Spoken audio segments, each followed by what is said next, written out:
Now we're on to loading capacity, which are the group of processes of change we're most familiar with, although not everyone will label them processes of change, but that is what we are selecting to do. Underneath these loading capacity process of change, there is a nesting of a large number of things, and we can categorize those under tissue capacity, neuroendocrine-immune axis capacity, which is where we would lump nociception under,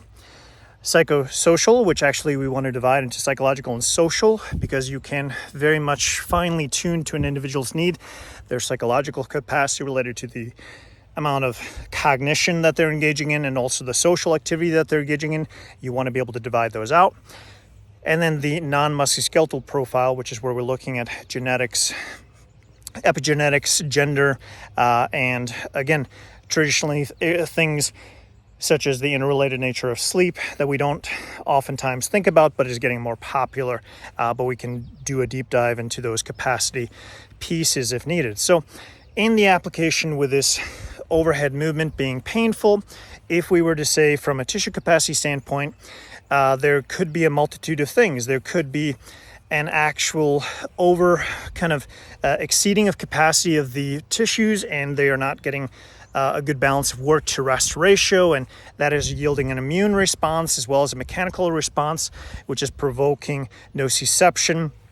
via the suprascapular nerve being sensitized. And this could potentially be, again, worsened by or perhaps primed by, again, the psychological capacity of someone who's really focused on their work at time and high levels of adrenaline, and then trying to perform physical loading activities that exceed their tissue capacity as well as their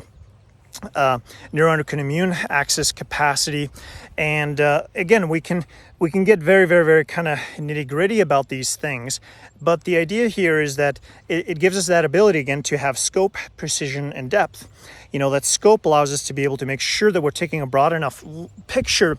and trying to, kind of keep expanding, making sure that we're not missing anything. And then precision allows us to be able to go as far as, hey, you know what, I would like to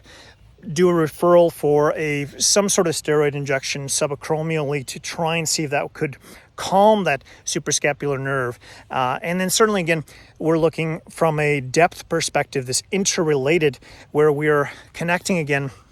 the biophysiology with the psychology, with the sociology. And again, we can do this all underneath just the loading capacity processes, but we really think that we need a few more things, which is where we're going to talk about in the next few videos.